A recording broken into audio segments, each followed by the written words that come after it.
I was there having a session with the psychologist about my son, and he started asking me all these questions about my daughter.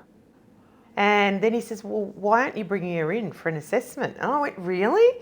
You know, because I didn't see it, because I was looking for all the overt things that is typical with a diagnosis of autism.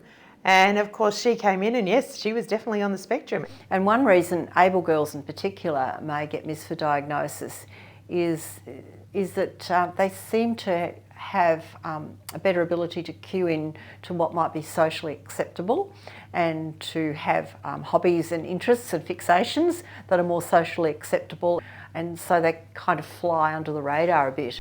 Because they present slightly differently.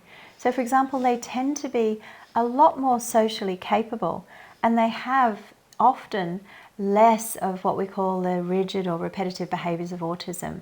We do know, so through research, obviously more boys than girls do get diagnosed. However, the more recent research is actually sort of questioning things like, is that because of the diagnostic labels that we use and the assessment processes that we use, they tend to be a little bit more tailored towards the boys compared to the girls.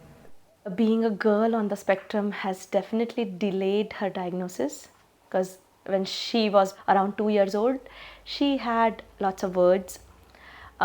She had a good speech, and that's one of the reasons why doctors did not suspect that she might have autism, and she did not show the classic features of autism spectrum disorder at the early age.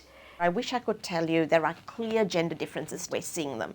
Actually, we're not. Now, one of the counters to that might be, well, we're using a set of symptoms to diagnose autism, and they're preferential towards autism in boys, and that's why we're missing girls. Why are they so much better socially? Often because what they're doing when they go into a social setting for the first time is they're looking, they're observing and watching, and they are very, very keen not to make a mistake. They're often much more socially motivated from the outset, but also they tend to blend in. We call it camouflaging now. We understand it a lot better than we used to. And it means that our girls are being picked up much later often. And also girls do a lot more of camouflaging and masking and social mimicry. So you kind of look out for who is doing it well, and then you do it so well that people would think that, oh, that can't be autism. My daughter seems to be able to get her autism, pop it away in a little box and lock it up and act like the most normal child you've ever met. She can look you in the eye, she can speak to you and have a beautiful conversation with you.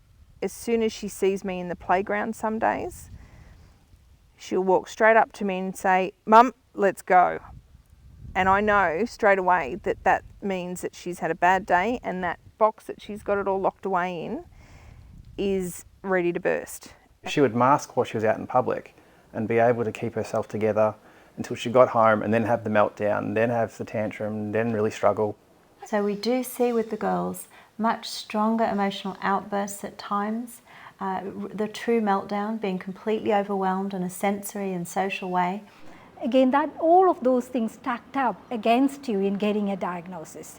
And that can go on for a long time until adolescence hits sometimes. That's when that deep, intense relationships will need to be formed, whereas they have been social butterfly, mimicking what other people do in terms of greeting and meeting and all those kind of things. And that's probably when they start to struggle. Girls do a lot of masking and often can present with a mental health when they can no longer keep masking. And I think that that's where some of the challenges are with getting people to recognise later on in life that really they actually need an autism diagnosis. I think that that's a really big key within the mental health space and the autistic women. Whilst it's common these days to recognise there's a type of autism in girls that can see a lot of masking and camouflaging of symptoms, it's important that that doesn't become yet another stereotype of autism in girls. We have to remember it's a spectrum, and we have to look at people as they are, as individuals, and give them the support that they need themselves.